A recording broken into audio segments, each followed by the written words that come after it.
பார்க்க போற பகுதி இப்ப ஜனாதிபதி தொடர்பான விடயம் தான் 78ஆம் ஆண்டுல மிக முக்கியமான பகுதி. ஜனாதிபதி தொடர்பான விடயத்துல பல்வேறுபட்ட தலைப்புகள்ல நாம அதை பார்த்துட்டோம். அப்ப இன்றைக்கு நாம பார்க்க போறோம் ஜனாதிபதியும் ஏனைய துறைகளும். அப்ப இதுல 4 தலைப்பு இருக்கின்றன. அந்த 4 தலைப்புகள்ல 2 தலைப்பு தொடர்பாக இன்றைக்கு நாம பார்ப்போம். ஜனாதிபதியும் ஏனைய துறைகள் தொடர்பாக. அதாவது ஜனாதிபதி 1978ஆம் ஆண்டு அரசியலமைப்பின்படி நிறைவேற்றுத்துறைக்காக அவரின் கடமைகள் ஒப்படைக்கப்பட்டிருந்தாலும் அவர் நிறைவேற்றுத்துறையை விட பல்வேறுபட்ட விதங்களில் தமது அதிகாரங்களை பிரயோகித்து வருகிறார்.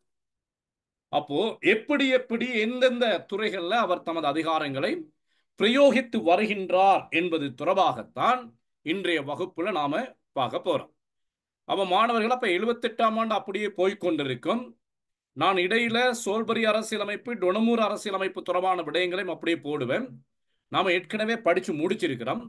படிச்சு முடிச்சிருந்தாலும் நீங்க அதை மீண்டும் ஒரு முறை மீட்டல் மாதிரி கொஞ்சம் பார்த்துக்கொள்ளணும்.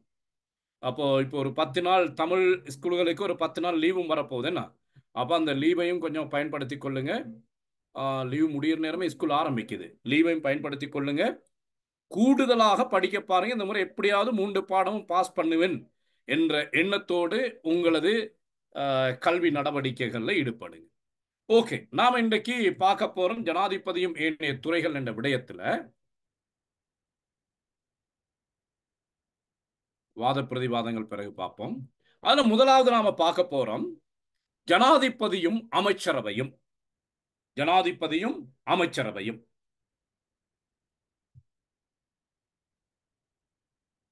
1978ஆம் ஆண்டு அரசியலமைப்பின்படி ஜனாதிபதி அரசினதும் அரசாங்கத்தினதும் ஆயுதம் தாங்கிய முப்படைகளினதும் தளபதி ஆவார். அப்ப 1978ஆம் ஆண்டு அரசியலமைப்பின்படி ஜனாதிபதியானவர் அரசினதும் அரசியலமைப்பின்படி ஜனாதிபதி அரசினதும் அரசாங்கத்தினதும் ஆயுதம் தாங்கிய முப்படைகளின் தளபதியும் ஆவார். இதுல 43ஆம் சரத்தின் 1ஆம் உபப்பிரிவின்படி குடியரசின் அரசாங்கத்தை நெறிப்படுத்தவும் கட்டுப்படுத்தவும் குடியரசின் அரசாங்கத்தை நெறிப்படுத்தவும் கட்டுப்படுத்தவும் ஒரு பொறுப்பாக்கப்பட்ட ஒரு அமைச்சரவை இருத்தல் வேண்டும் எனவும் அது கூட்டாகவும் தனியாகவும் பாராளுமன்றத்திற்கு பொறுப்பு கூற கடமைப்பட்டது எனவும் கூறப்படுகிறது.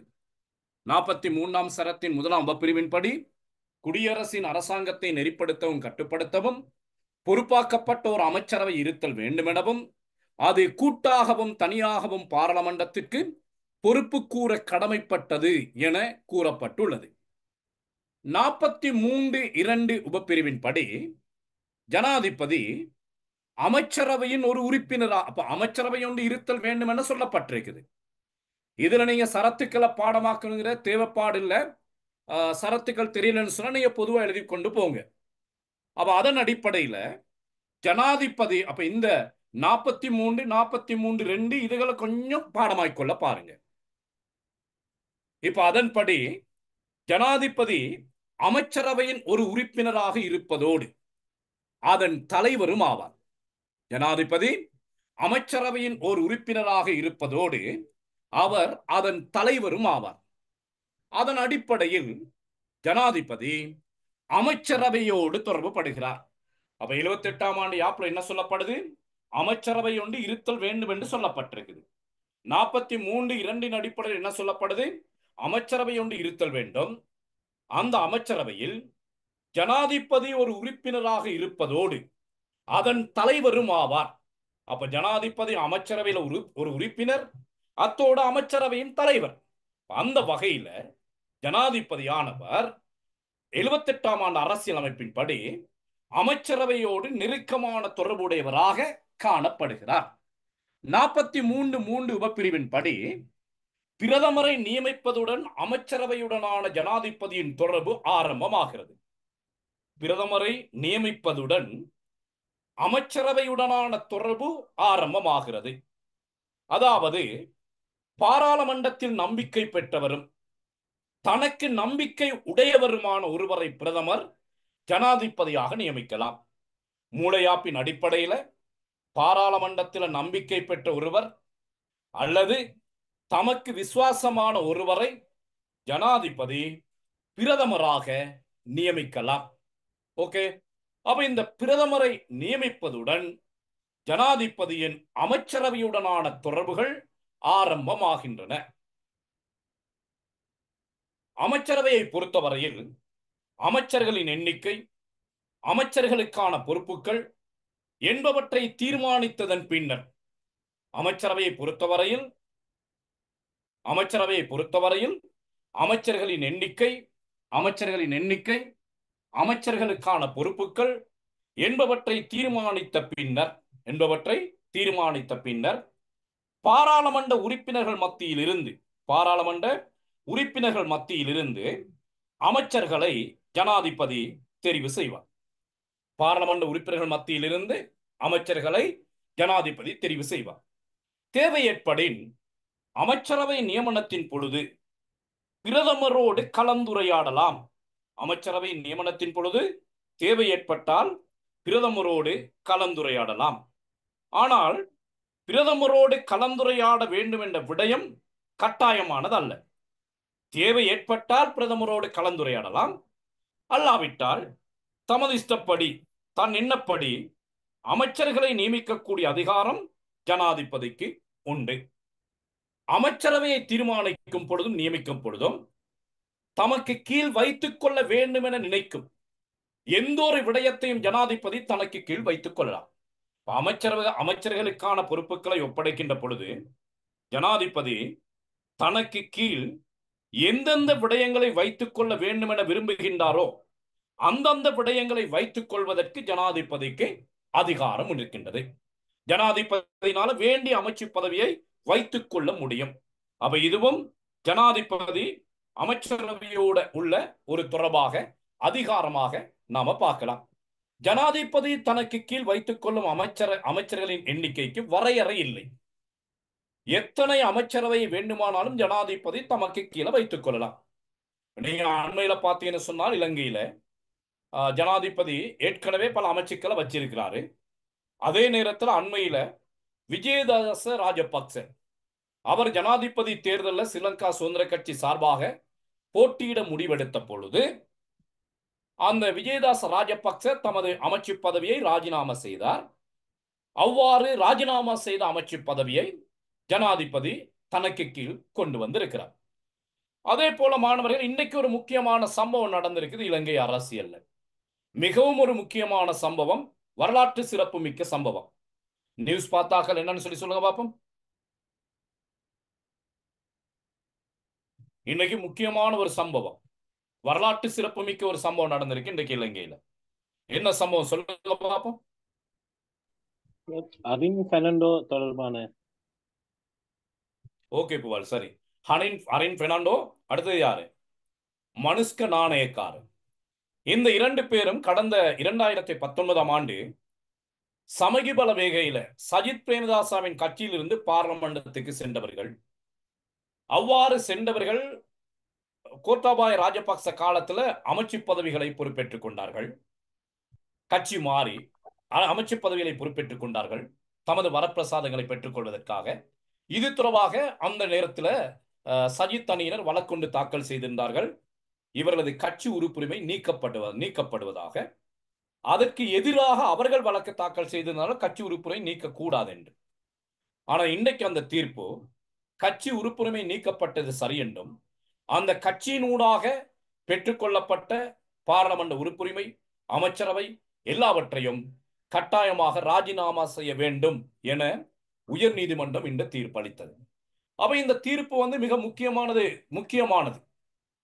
என்று சொன்னால், இலங்கையில பார்க்கிறோம், நாம கட்சிகள்ல போட்டியிடுகின்றார்கள். கட்சியில போட்டியிட்டு அவர்களுக்கு ஆட்சி அதிகாரத்தை கைப்பற்ற முடியாத பட்சத்தில் ஆளுங்கட்சியோடு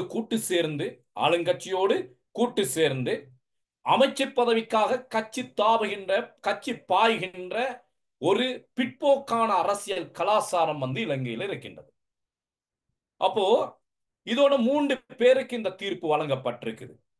அப்ப இந்த 3 பேருக்கு இந்த 2019 ஆண்டிலேயே 2019ஆம் ஆண்டிலிருந்து அந்த பார்லமெண்டத்திலிருந்து 3 பேருக்கு இந்த வகையான தீர்ப்பு வழங்கப்பட்டிருக்குது. இந்த தீர்ப்பு வந்து மிகவும் வரவேற்கத்தக்க ஒரு தீர்ப்பு. இப்படிப்பட்ட தீர்ப்புகள் கட்டாயமாக இருக்கணும். சரி, அப்ப இப்படிப்பட்ட தீர்ப்புகள் இருக்குன்னு சொன்னால் இவங்க என்ன செய்யறாங்கன்னு சொன்னால் இலங்கையில கேவலமான ஒரு வேலை செய்யறாங்க. ஆட்சி அதிகாரம் தமக்கு கிடைக்கலன்னு சொன்னால் அரசாங்கத்தோடு ஒவ்வொருத்தனா போய் சேர்ந்து கொள்றது அமைச்சு பதவிக்காக. அவ இவ்வாறு அரசாங்கத்தோடு ஒவ்வொருத்தனும் இவ்வாறு போய் சேருகின்ற பொழுது கட்சியை விட்டு அரசாங்கத்தின் பலம் வந்து அதிகரிக்கின்றது. அவை 120 ஆசனங்களோடு வருகின்ற ஒரு அரசாங்கம் இவ்வாறு கட்சி தாவுகின்றவர்களை வைத்துக் கொண்டு 150க்கு மேற்பட்ட உறுப்பினர்களை அரசாங்கம் பெற்றுக் கொள்கிறது. அப்ப 150க்கு மேற்பட்ட உறுப்புரிமையை அரசாங்கம் பெற்றுக்கொண்டால் அடுத்து என்ன நடக்கும்? தமது 3/2 பெரும்பான்மையை பயன்படுத்தி அரசாங்கம் நாட்டுக்கு தேவையான எதனையும் செய்யக்கூடிய வல்லமையை படைத்து விடுகிறது. எதனையும் என்று சொல்வது நல்லது கெட்டது எல்லாவற்றையும். இலங்கையை பொறுத்தவரை 2019ஆம் ஆண்டிலிருந்து இதுவரையும் தமது 3/2 பெரும்பான்மையை பயன்படுத்தி நல்லது எதுவும் செய்ததாக தெரியவில்லை. செய்தது அவ்வளவும் கெட்டதுதான். அப்போ இந்த தீர்ப்பு வந்து என்ன பொறுத்தவரையில இலங்கை அரசியல் வரலாற்றுல மிக முக்கியமானது ஒரு தீர்ப்பு. இவ்வாறு கட்சி தாவுகின்றவர்களின் பதவியை வரிதாக்குகின்ற தீர்ப்பு. எதிர்காலத்திலும் இது இப்படி அமுல்படுத்தப்பட வேண்டும். இவ்வாறு அமுல்படுத்தப்படுமாக இருந்தால் ஜனநாயகத்தின் சிறப்பம்சங்கள் ஓரளவாவது பேணி பாதுகாக்கப்படும். ரைட், ஓகே, நாம இங்க வருவோம் மாணவர்கள் விஷயத்துக்கு. அப்ப ஜனாதிபதிக்கு கீழ் வைத்துக் கொள்ளும் அமைச்சர் அப்போ ஹரின் பெர்னாண்டோ மனுஸ்கனானேக்கார 2 பேருடைய அமைச்சரும் இல்லாமல் போயிட்டது. அப்போ சில நேரங்கள்ல உடனடியாக அந்த அமைச்சர் 2ஐயும் ஜனாதிபதி தமக்கு கீழே கொண்டு வருவார் நாளைக்கு. அப்படி இல்லைன்னு சொன்னால் அதுக்கு பதிலாக வேற யாரை நியமித்தாலும் நியமிக்க கூடும். பெரும்பாலும் தமக்கு கீழே அந்த அமைச்சு பதவி 2ஐயும் அவர் கொண்டு வருவார். இதன் மூலம் பிரதமர் உள்ளிட்ட எவரையும் ஜனாதிபதி தாம் விரும்பியவாறு மாற்றுவதற்கும் அதிகாரம் இருக்கின்றது. அமைச்சர்களாக தெரிவு செய்யப்பட்ட பிரதமரை வேண்டுமானாலும் சரி, வேறு அமைச்சர்களை வேண்டுமானாலும் சரி, தெரிவு செய்யப்பட்ட அமைச்சர்களை பதவியிலிருந்து நீக்குவதற்கான அதிகாரமும் ஜனாதிபதிக்கு உண்டு. அப்போ அமைச்சர்களை நியமிக்கக்கூடிய அதிகாரமும் பூர்ணமாக ஜனாதிபதிக்கு உண்டு. நியமித்த அமைச்சர்களை பதவியிலிருந்து நீக்கக்கூடிய அதிகாரமும் ஜனாதிபதிக்கு பூர்ணமாக இருக்கின்றது. இது அமைச்சரவை தொடர்ச்சியில் பாதிப்பு செலுத்தும். ஆனால் அமைச்சரவையின் உறுப்பினரும் அமைச்சரவையின் தலைவருமான ஜனாதிபதியின் பதவியில் எவ்விதமான தாக்கத்தையும் செலுத்தாது. இப்ப மாணவர்கள் பிரதமருடைய பதவியை நீக்கினால் கட்டாயமாக முழு அமைச்சரவையும் கலைந்ததாக அங்கு அர்த்தம்.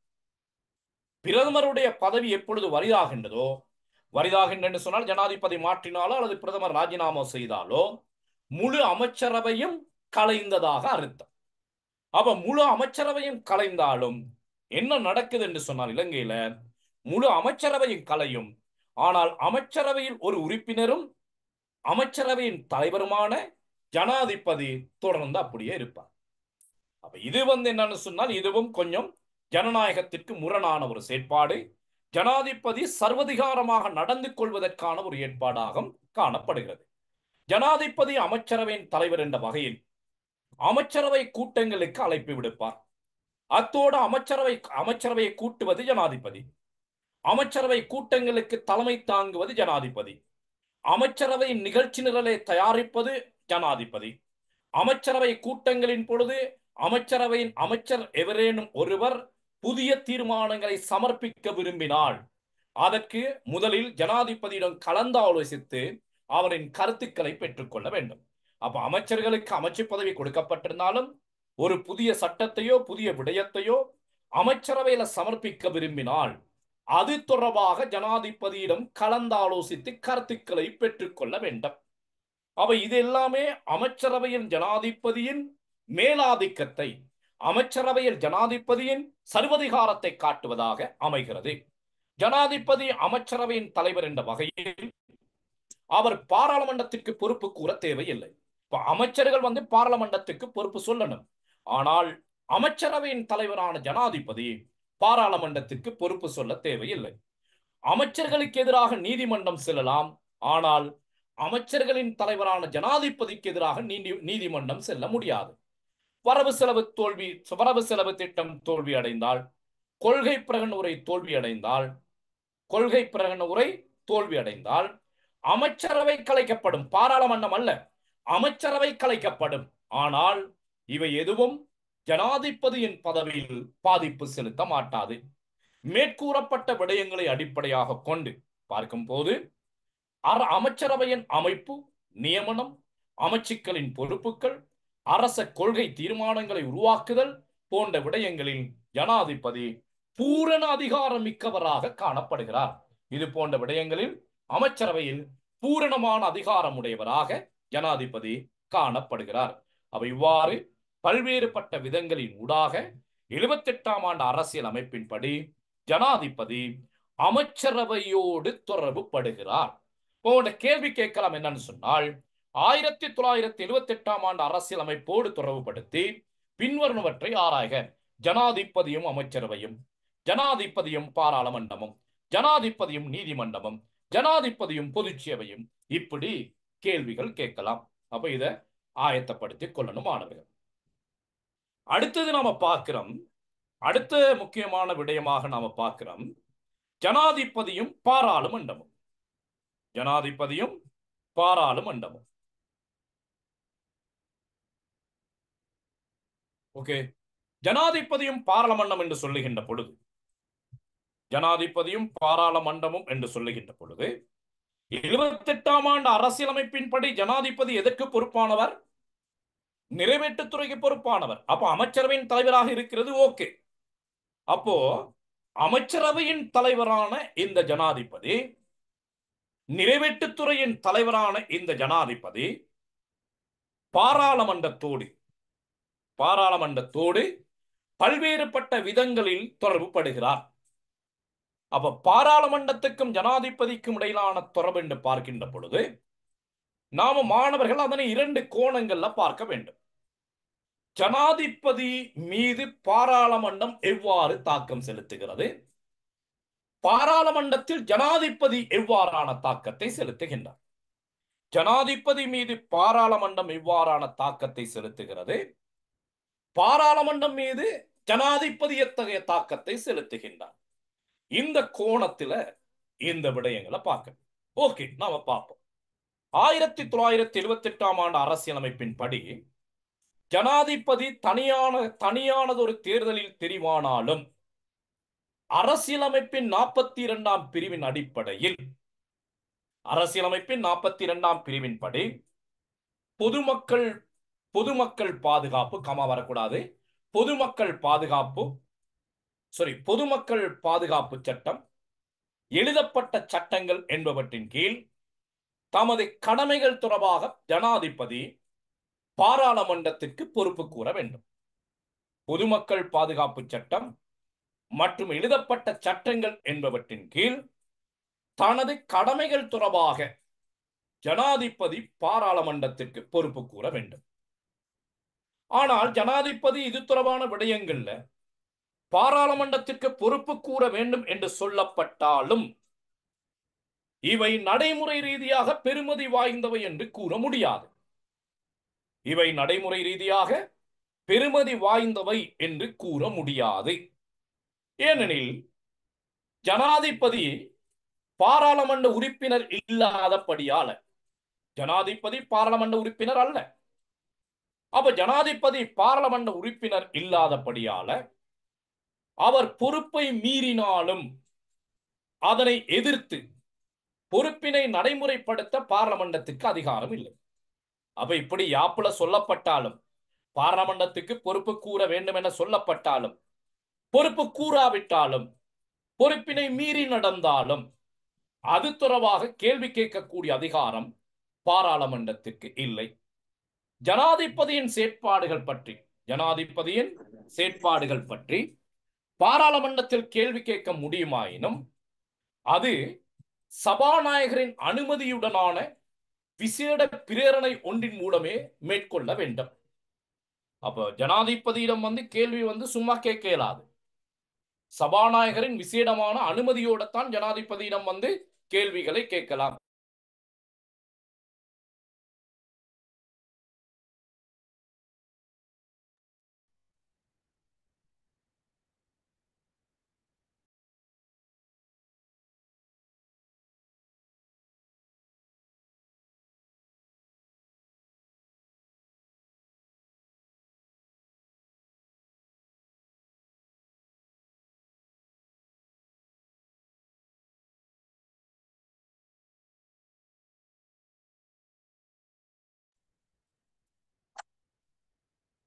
அப்ப இவ்வாறு யாப்பில் சொல்லப்பட்டிருந்தாலும், ஓகே, இவ்வாறு யாப்பில் சொல்லப்பட்டிருந்தாலும் ஜனாதிபதி பாராளுமன்றத்துக்கு பொறுப்பு சொல்லணுங்கிற தேவைப்பாடு இல்லையே. அவர் பாராளுமன்ற உறுப்பினர் இல்லையே. அப்ப பாராளுமன்றத்திற்கு பொறுப்பு சொல்லணும் என்ற தேவைப்பாடு இல்லை. அதே போல பாராளுமன்றம் ஜனாதிபதியிடம் கேள்வி கேட்கலாம். பாராளுமன்றம் ஜனாதிபதியிடம் கேள்வி கேட்கக்கூடிய அதிகாரத்தை உடையதாக இருந்தாலும் விரும்பியவாறு ஜனாதிபதியிடம் கேள்வி கேட்க முடியாது. என்ன செய்யணுமாம்? கேள்வி கேட்கணும் என்று சொன்னால் சபாநாயகருக்கு அறிவித்து சபாநாயகரின் விசேட பிரேரணை ஒன்றின் ஊடாகத்தான் ஜனாதிபதியிடம் கேள்விகளை கேட்க முடியும்.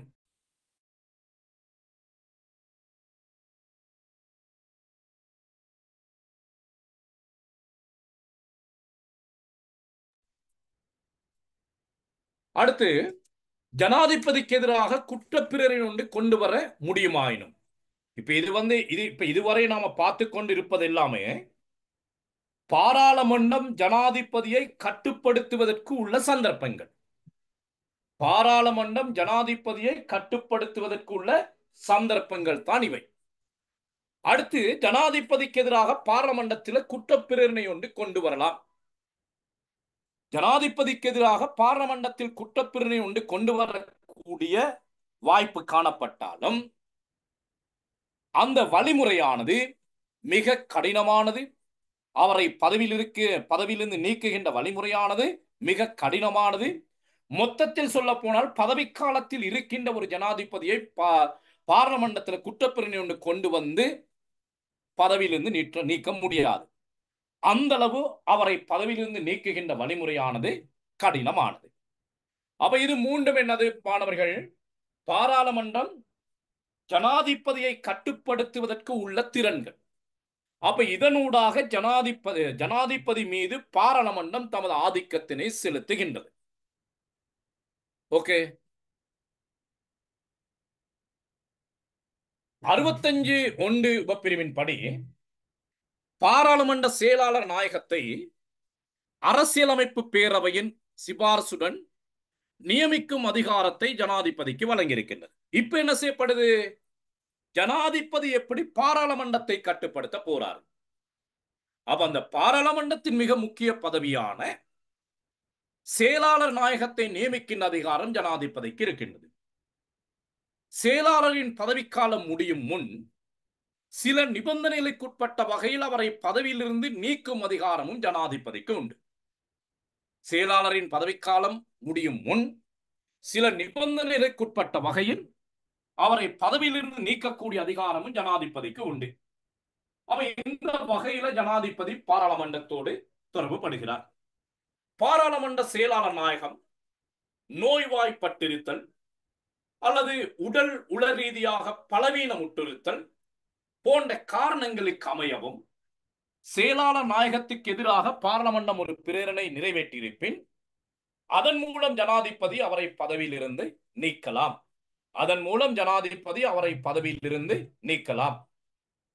அப்ப செயலாளர் நாயகம் தமது கடமையை செய்ய முடியாத போது பிரிதொருவரை நியமிக்கக்கூடிய அதிகாரமும் ஜனாதிபதிக்கு உண்டு. அப்ப இந்த செயலாளர் தொடர்பான பதவி தொடர்பான விடயத்தில் ஜனாதிபதி பாராளுமன்றத்தோடு தொடர்புபடுகிறார். பாராளுமன்றத்தை கட்டுப்படுத்தும் ஒருவராகவும் காணப்படுகிறார். அரசியலமைப்பின் 70வது சரத்தின்படி பாராளுமன்றத்தை கூட்டவும் கலைக்கவும் ஒத்திவைக்கவும் ஜனாதிபதிக்கு அதிகாரம் உண்டு. பாராளுமன்றத்தை ஒத்திவைக்கும் போது அடுத்த பாராளுமன்றம் கூடும் திகதியை ஜனாதிபதி அறிவிக்க வேண்டும். அது 2 மாதங்களுக்கு மேற்படாததாக இருத்தல் வேண்டும்.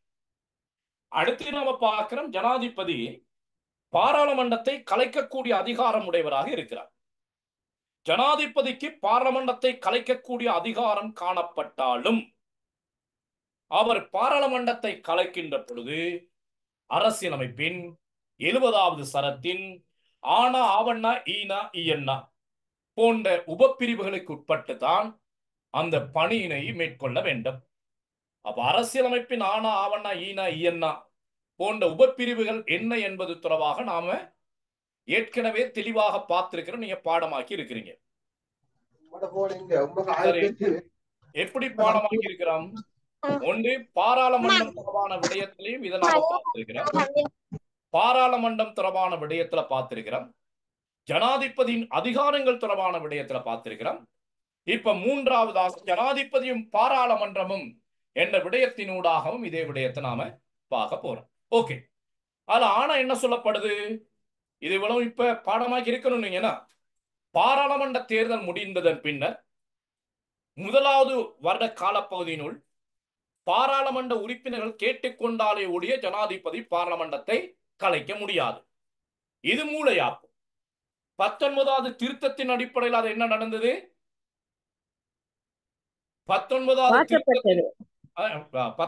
திருத்தத்தின் அடிப்படையில் என்ன நடந்தது? அது 2.5 வருடமாகி சார். 19வது திருத்தத்தின் அடிப்படையில் 4.5 ஆண்டுகள். 20ஆம் திருத்தத்தின் பிறகுதான் அது 2.5 ஆண்டுகளாக மாற்றப்பட்டது. 2.5. அப்ப மூளையாப்பின் அடிப்படையில் 1 வருடம், 19வது திருத்தத்துக்கு அமைய 4.5 ஆண்டுகள், தற்போது 2.5 ஆண்டுகள். 2.5 ஆண்டுகள் செல்வதற்கு முன் பாராளுமன்றத்தை ஜனாதிபதி கலைக்க முடியாது. அடுத்தது, பாராளுமன்றத்தின் முதல் கூட்டத்தொடரின் பொழுது வாசிக்கப்படுகின்ற கொள்கை பிரகடன உரை தோல்வியடைந்தால் பாராளுமன்றத்தை கலைக்க வேண்டிய அவசியப்பாடு இல்லை. இதெல்லாம் ஏற்கனவே விளக்கமா சொல்லி இருக்கிறேன் நானு. ஓகே, பேசுங்க. அந்த வெளிவசத்துல ஆணறிக்கிட்டானே, அதுல முதலாவது வருடம் அந்த பாராளுமன்ற தேர்தல் முடிவடைந்து முதலாவது வருடம் தானே மூளையாப்புல சொல்லப்படுது. ஆமா, இப்ப தற்காலத்துல அது வந்துகிட்டு 2.5 வருடங்களா? தற்காலத்துல 2.5 வருடங்கள். இப்ப நம்ம அந்த இதை எழுத கூட நம்ம 2.5 வருடம் சொல்லி எழுதணுமா? இல்ல அந்த மூளையாப்புல சொல்லப்படுறது நல்ல அறிவு இருக்குது, நமக்கு நல்லா படிச்சிருக்கிறோம் என்பதை காட்டுவதாக இருந்தால் மூளையாப்பில் இவ்வாறு சொல்லப்பட்டிருக்கின்றது. 19வது திருத்தத்துக்கு அமைய அது 4.5 ஆண்டுகள் என்று மாற்றியமைக்கப்பட்டது. 20வது திருத்தத்தின் பின்னர் தற்போது வரை அது 2.5 வருடங்கள் என்று மாற்றியமைக்கப்பட்டிருக்கின்றது என்று முழுமையான விடையை எழுதுவது மிக பொருத்தமானது. கிளியரா? Okay sir. பெரிய கஷ்டம் இல்லையா அது எழுதுறது? இல்ல. ஓகே. அடுத்து, பாராளுமன்றத்தின் முதற் கூட்டத்தொடரின் பொழுது கொள்கை பிரகடன உரை தோல்வியடைந்தால் பாராளுமன்றத்தை கலைக்க வேண்டிய அவசியப்பாடு இல்லை. இதுக்கெல்லாம் விளக்கம் எனக்கு இல்லாது. முதல்ல நான் நல்ல விளக்கம் இதுக்கெல்லாம் கொடுத்திருக்கிறேன். அடுத்தது, ஜனாதிபதிக்கு எதிராக குற்ற பிரேரணை. இந்த இடத்துல அடுத்து நாம் என்ன பார்க்கிறோம்? ஜனாதிபதிக்கு எதிராக நம்பிக்கை இல்லா பிரேரணை அல்ல. அது எப்படி வரணும்? ஜனாதிபதிக்கு எதிரான குற்ற பிரேரணை. ஏன் ஜனாதிபதிக்கு எதிராக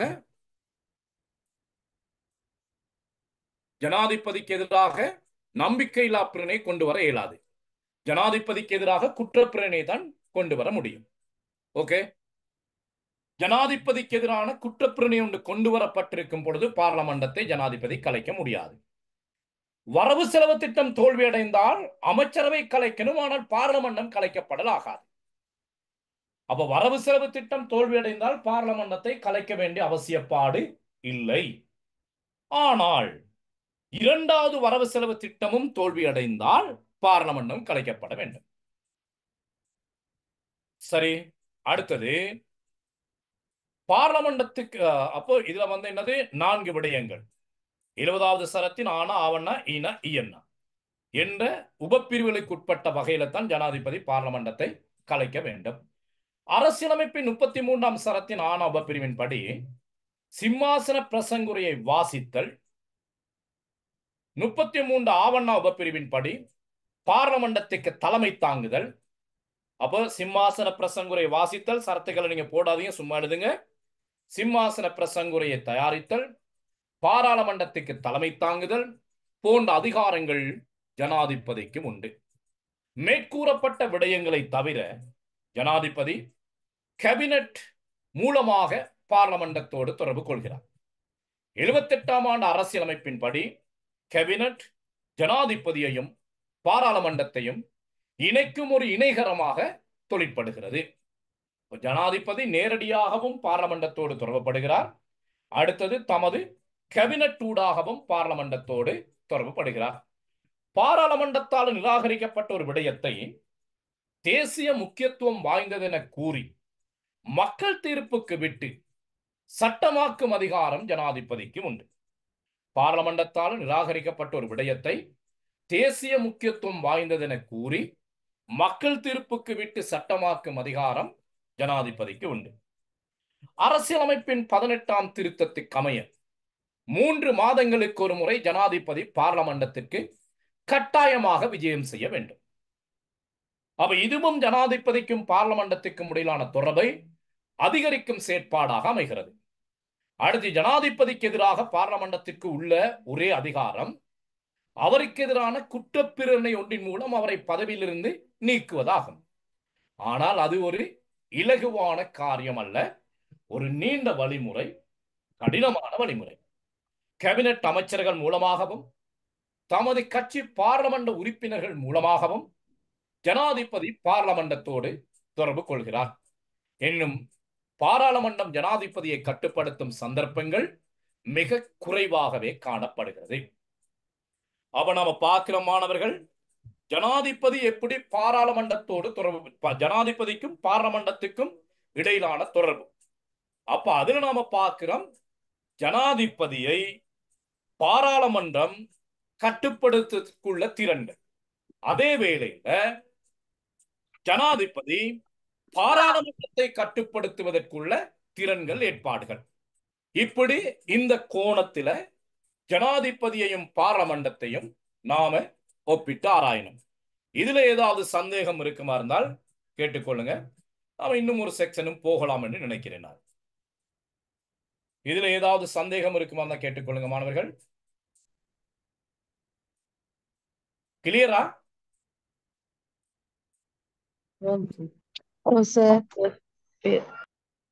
அருமையான விளக்கம் சார்.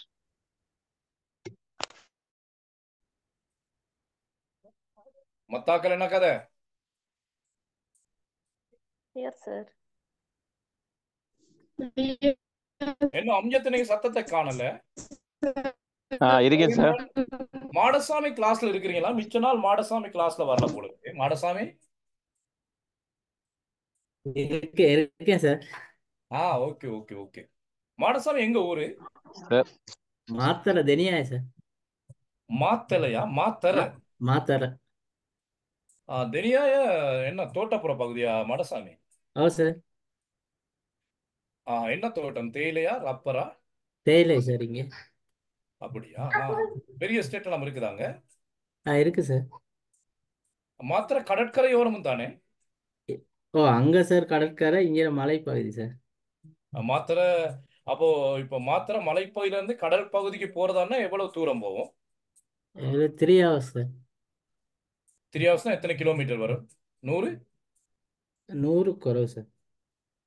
அப்போ ஒரு 70 கிலோமீட்டர் பயணம் செஞ்சீங்கன்னா நீங்க கடற்கரைக்கு போகலாம். அப்படியா?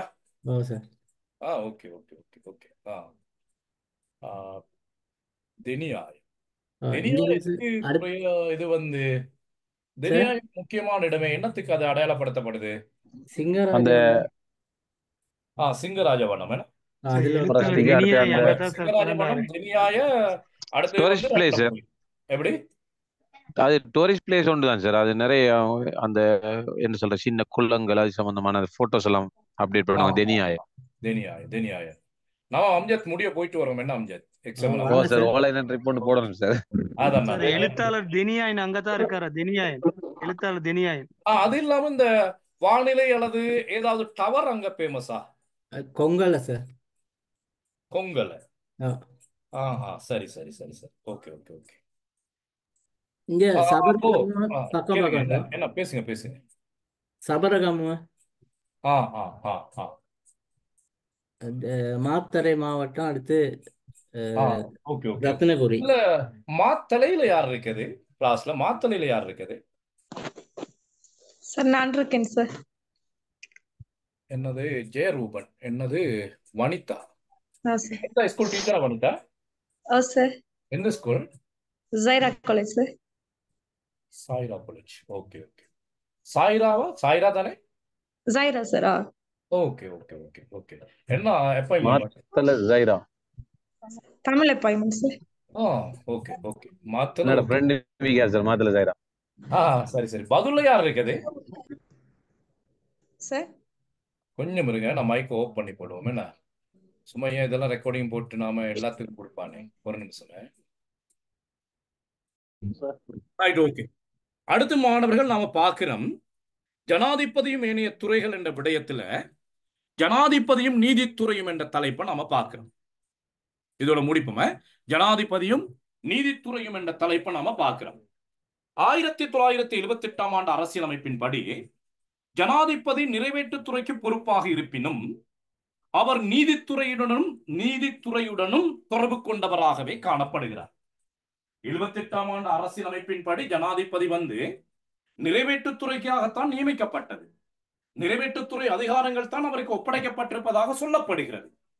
அப்படி சொல்லப்பட்டாலும் அவர் நீதித்துறையிலேயும் அதிகாரம் உடையவராகவே காணப்படுகிறார். இலங்கை நீதித்துறை கட்டமைப்பில் முதல் 3 நீதிமன்றங்களும், அந்த முதல் 3 நீதிமன்றங்கள் என்று சொல்லுகின்ற பொழுது அந்த முதல் 3 நீதிமன்றங்களை சொல்லுவோம் உயர்நிலை நீதிமன்றங்கள் என்று. முதல் 3 நீதிமன்றங்கள் என்று சொல்லுகின்ற பொழுது உயர் நீதிமன்றம், மேன்முறையீட்டு நீதிமன்றம், உயர் நீதிமன்றம், மேன்முறையீட்டு நீதிமன்றம், மேல் நீதிமன்றம். அப்ப இந்த 3 நீதிமன்றங்களை நாம சொல்லுவோம் மேல்நிலை நீதிமன்றங்கள் என்று. அதற்கு கீழே வருகின்ற மாவட்ட நீதிமன்றம், நீதிவான் நீதிமன்றம், இவற்றை நாம சொல்லுவோம் கீழ்நிலை நீதிமன்றங்கள் என்று சொல்லுவோம். இது இலங்கையின் நீதித்துறை கட்டமைப்பு. நாம தனி ஒரு செக்ஷனா டைம் கிடைச்சா நாம அதை படிப்போம். அப்ப 72 ஆண்டு அரசியலமைப்போடு ஒப்பிட்டு பார்க்கின்ற பொழுது 1978 ஆண்டு அரசியலமைப்பில் ஜனாதிபதி நீதித்துறை மீது அதிகாரம் உடையவராக காணப்படுகிறார். நீதித்துறையில ஜனாதிபதிக்கு அதிகாரம் காணப்படுகிறது. அரசியலமைப்பின் 17ஆம் திருத்தத்தின் மூலம் அமைக்கப்பட்ட அரசியலமைப்பு பேரவையின் மூலம் ஜனாதிபதியின் அதிகாரங்கள் ஓரளவு தளர்வடைந்தாலும், எது நீதித்துறையோடு ஜனாதிபதி கொண்டிருக்கின்ற அதிகாரங்கள் ஓரளவு தளர்வடைந்தாலும் அவர் நீதித்துறை மீது பல்வேறு வகையில் செல்வாக்கு செலுத்துபவராகவே காணப்படுகிறார். அப்ப அந்த வகையில ஜனாதிபதி நீதித்துறையோடு தொடர்பு படுகிறார். எப்படின்னு சொல்லி பார்ப்போம். 78ஆம் ஆண்டு யாப்பின்படி உச்ச நீதிமன்றம், மேன்முறையீட்டு நீதிமன்றம் போன்றவற்றின் நீதிபதிகளை நியமிக்கும் அதிகாரம் ஜனாதிபதியிடமே வழங்கப்பட்டுள்ளது. உச்ச நீதிமன்றம் அப்படின்னா உயர் நீதிமன்றம், மேன்முறையீட்டு நீதிமன்றம், இந்த 2 நீதிமன்ற நீதிபதிகளை நியமிக்கக்கூடிய அதிகாரம் ஜனாதிபதியிடமே வழங்கப்பட்டிருக்கின்றது. ஆக ஜனாதிபதி நீதித்துறையோடு தொடர்புபடுகிறார். பிரதம நீதியரசரும் மேன்முறையீட்டு நீதிமன்றத்தின் தலைவரும் உச்ச நீதிமன்றத்தினதும் மேன்முறையீட்டு நீதிமன்றத்தினதும் அனைத்து நீதிபதிகளும் ஜனாதிபதியினாலேயே நியமிக்கப்படுகின்றார்கள். இது மூலயாப்பின் அடிப்படையில். 17வது திருத்தத்தின் அடிப்படையில் அரசியலமைப்பு பேரவையின் மூலம் இவ்வதிகாரம் சற்று குறைக்கப்பட்டாலும் 18ஆம் திருத்தத்தின் மூலம் அமைக்கப்பட்ட பாராளுமன்ற பேரவையின் மூலம் ஜனாதிபதியின் அதிகாரம் மீண்டும் மேலோங்குகிறது. நீதித்துறையில் 17ல சற்று குறைவடைந்தது. இவர்கள் கொண்டு வந்த 18வது திருத்தத்தின் ஊடாக மீண்டும் அந்த நீதித்துறையில ஜனாதிபதி கொண்டிருக்கின்ற அதிகாரங்கள் மேலோங்குகிறது.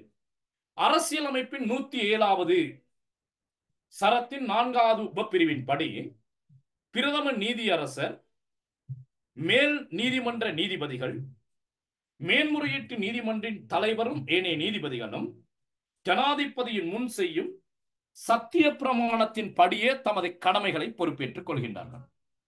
அப்ப இவர்களை நியமிக்கக்கூடிய அதிகாரம் ஜனாதிபதிக்கு இருக்கின்றது என்று சொன்னால், அந்த நியமனத்தின் ஊடாக ஜனாதிபதி நீதித்துறையில தலையிடுவதற்கான வாய்ப்பு காணப்படுகிறது.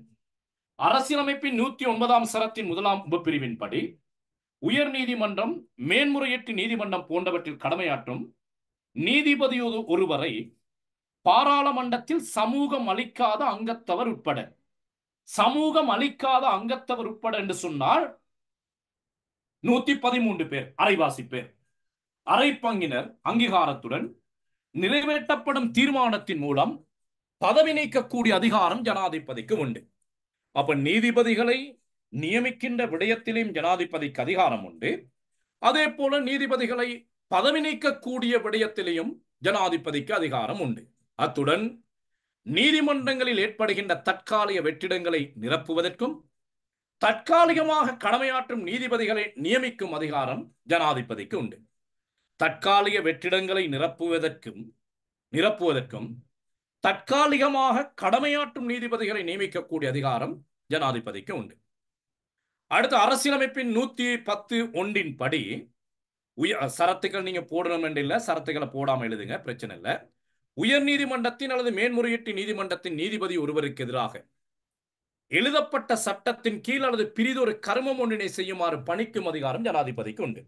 அப்ப அந்த நீதிபதிகளை வேறொரு செயலை செய்யும்படி பணிக்கக்கூடிய அதிகாரம் ஜனாதிபதிக்கு உண்டு. அப்ப நீதிபதிகளை வேறொரு செயலை செய்யும்படி பணிக்க செய்யக்கூடிய அதிகாரம் ஜனாதிபதிக்கு உண்டு. அப்ப இந்த விடயத்தினூடாக ஜனாதிபதி நீதித்துறையில தமது அதிகாரத்தை பிரயோகிக்கின்றார். உயர் நீதிமன்றத்திலோ அல்லது மேன்முறையீட்டு நீதிமன்றத்திலோ நிரந்தர சேவையில் இருக்கும் நீதிபதி ஒருவர் ஓய்வு பெற்ற பின் ஜனாதிபதியின் எழுத்து மூலமான அனுமதியின்றி வேறு நீதித்துறை நடவடிக்கைகளில் ஈடுபட முடியாது. அப்ப நீதிபதிகளாக கடமையாற்றுகின்றவர்கள் வேறு ஏதாவது தொழிலுக்கு போக வேண்டும் என்று சொன்னால் ஜனாதிபதியின் எழுத்து மூலமான அனுமதியின்றி அவர் வேறு தொழில்களை செய்ய முடியாது. அப்ப இதனால இந்த ஆவணத்தை பெற்றுக்கொள்ள வேண்டும் என்பதற்காக சில நீதிபதிகள் ஜனாதிபதிக்கு சார்பாக நடந்து கொள்ளக்கூடிய வாய்ப்புகள் காணப்படுகிறது. சில நீதிபதிகள் ஜனாதிபதிக்கு சார்பாக நடந்து கொள்ளக்கூடிய வாய்ப்புகள் காணப்படுகிறது. அவ இப்படி நீதித்துறையோடு ஜனாதிபதி நெருக்கமான தொடர்பில் இருக்கின்றார். நீதி சேவை ஆணைக்குழுவின் சிபாரிசுப்படி ஜனாதிபதி மேல் நீதிமன்ற நீதிபதிகள் நியமிக்க முடியும். உயர் நீதிமன்றம் மேன்முறையீட்டு நீதிமன்ற நீதிபதிகளை நேரடியாக நியமிப்பார். மேல் நீதிமன்ற நீதிபதிகளை ஜனாதிபதி நீதி சேவை ஆணைக்குழுவின் சிபாரிசுப்படி நியமிக்க முடியும். அரசியலமைப்பின்படி ஜனாதிபதி குற்றவாளிகளுக்கு பொது மன்னிப்பு வழங்கும் அதிகாரத்தை கொண்டிருக்கின்றார். பொது மன்னிப்பு வழங்கும் பொழுது ஜனாதிபதி என்ன செய்யலாம்னு சொன்னால், ஒன்று முழுமையாக அவரை மன்னித்து விடலாம், அல்லது நிபந்தனைகளுடனான மன்னிப்பு வழங்கலாம். ரஞ்சன் ராமநாயக்காவுக்கு வழங்கப்பட்டது போல நிபந்தனைகளுடனான மன்னிப்பை வழங்கலாம், அல்லது விதிக்கப்பட்ட தண்டனையை காலவரையறையின்றி அல்லது காலவரையறையுடன் ஒத்திவைக்கலாம். இப்ப நீதிமன்றம் தீர்ப்பு வழங்குது ஒருவருக்கு 2 ஆண்டு சிறை என்று. அப்ப ஜனாதிபதி நினைச்சால் என்ன செய்யலாம்னு சொன்னால், 2 ஆண்டு சிறையை ஒரு 10 வருடத்துக்கு பிறகு அந்த தண்டனையை ஒத்தி வைக்கலாம், அல்லது ஜனாதிபதியின் மறு அறிவித்தல் வரும் வரை அந்த தண்டனையை ஒத்தி வைக்கலாம். கால வரையறை இன்றி அல்லது கால வரையறையுடன் ஒத்தி வைக்கலாம். விதிக்கப்பட்ட தண்டனைக்கு பதிலாக எளிமையான தண்டனையை வழங்கலாம். சொல்லப்படுது, கடூழிய சிறை தண்டனை வழங்கப்பட்ட ஒருவருக்கு கடூழிய சிறை தண்டனை இல்லாமல் ஒரு சாதாரண சிறை தண்டனையாக மாற்றி அமைக்கலாம், அல்லது விதிக்கப்பட்ட தண்டனையை முற்றாக நீக்கலாம். ஜனாதிபதி நீதித்துறையால குற்றவாளிகளுக்கு விதிக்கப்பட்ட தண்டனையை முற்றாக நீக்கக்கூடிய அதிகாரமும் ஜனாதிபதிக்கு உண்டு. அவை இந்த உறுப்புரிமையை பயன்படுத்தி நாட்டில் இருந்த பல ஜனாதிபதிகளும் பலருக்கு பொது மன்னிப்பு வழங்கி இருக்கின்றமையை காண முடியும். உதாரணமா பார்க்கிறோம், ஜனாதிபதி மஹிந்த ராஜபக்ச சரத் பொன்சேகாவுக்கு பொது மன்னிப்பு வழங்கினார். சரி, ஜனாதிபதி ராஜபக்ச சரத் பொன்சேகாவுக்கு பொது மன்னிப்பு வழங்கினார். அதே போல கோட்டாபாய ராஜபக்ச துமிந்த திசாநாயக்காவுக்கு பொது மன்னிப்பு வழங்கினார். அதே போல் நினைக்கிறேன் ஞானசார தேரருக்கும் அப்படி ஒரு சம்பவம் நடந்தது. தற்போது பதவியில் இருக்கிற ரணில் விக்ரமசிங்க ரஞ்சன் ராமநாயக்காவுக்கு பொது மன்னிப்பு வழங்கினார்.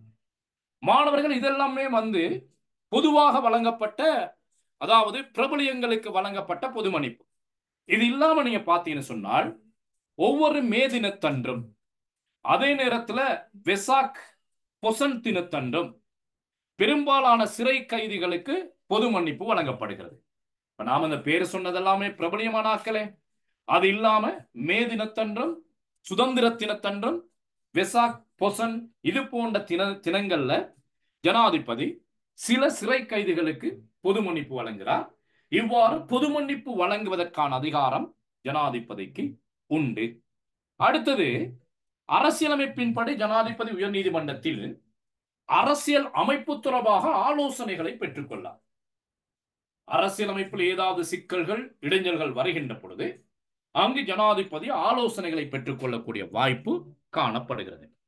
78ஆம் ஆண்டு அரசியலமைப்பின்படி நீதிபதிகளை நியமித்தல், பதவி நீக்குதல், குற்றவாளிகளின் விடயத்தில் தலையிடுதல் போன்றவற்றின் ஊடாக ஜனாதிபதி நீதித்துறையில் பல்வேறு அதிகாரங்களை கொண்டுள்ளார். இந்த அதிகாரங்களின் ஊடாக ஜனாதிபதி நீதித்துறையோடு தொடர்புபடுகின்றார். ஜனாதிபதிக்கு எதிராக பாராளுமன்றத்தில் நிறைவேற்றப்பட்ட குற்றப்பிரேரணை ஒன்று சட்ட பரிசீலனைக்காக உயர் நீதிமன்றத்துக்கு அனுப்பி வைக்கப்படுகின்ற பொழுது ஜனாதிபதி நீதித்துறையில பல இடங்கள்ல தலையிடுறாரு. நீதித்துறை எப்பொழுது தலையிடலான்னு சொன்னால், ஜனாதிபதிக்கு எதிரான குற்றப்பிரேரணை ஒன்று சமர்ப்பிக்கப்படுகின்ற பொழுது அது நாம சொன்னமே நீதிமன்றத்துக்கு சட்ட பரிசீலனைக்கு போகும் என்று சொல்லி, அவ்வாறு போகின்ற பொழுது ஜனாதிபதியிடம் பல கேள்விகளை தொடுப்பதன் ஊடாக ஜனாதிபதியினை கட்டுப்படுத்தக்கூடிய அதிகாரம் நீதித்துறைக்கு காணப்படுகிறது. இவ்வாறு ஜனாதிபதி நீதித்துறையோடு தொடர்புபடுகிறார். ரைட். அப்ப ஜனாதிபதியும் இணைய துறைகளும் என்று சொல்லுகின்ற பொழுது நாம பார்த்திருக்கிறோம், ஜனாதிபதியும் அமைச்சரவையும், ஜனாதிபதியும் பாராளுமன்றமும், ஜனாதிபதியும் நீதித்துறையும் என்று பார்த்திருக்கிறோம். கிருஷ்ணா சார் அடுத்த கிளாஸ்க்கு ரெடி ஆகிட்டாரு, வந்துட்டாரு. இந்த தலைப்புகளை பார்த்திருக்கிறோம். நாம இன்னும் ஒரு விடயம் இருக்குது, ஜனாதிபதியும் பகிரங்க சேவையும். அதனோடு தொடர்புபடுத்தி இன்னும் ஒரு செக்ஷன் நாம பார்ப்போம். 78ஆம் ஆண்டு யாப்புல முக்கால்வாசி நாம முடிச்சிட்டோம், இன்னும் கொஞ்சம் தான் இருக்குது. சில விடயங்களை நாம படிப்பிக்க மாட்டேன். நானு 17, 18, 19, 20 இந்த சீர்திருத்தங்கள் நான் படிப்பிக்க மாட்டேன். நோட்ஸை உங்களுக்கு போட்டு வைக்கிறேன். நோட்ஸ் ஆல்ரெடி போட்டிருக்கிறேன் கொஞ்சம் பேத்துக்கு, மற்ற குரூப்ல நான் போடுறேன். அந்த விடயங்கள் தொடர்பாக படிப்பிக்காம நீங்க அந்த யூடியூப் சேனலை பார்த்துக்கொள்ளுங்க. நாம அது இல்லாம வேறு சில விடயங்களை படிக்க பார்ப்போம். யூடியூப் சேனல் இருக்கிறது படிக்கணுமா, இல்லாட்டி யூடியூப்பை பார்த்துக்கொள்றீங்களா? கொஞ்சம் குயிக்கா சொல்லுங்க பார்ப்போம்.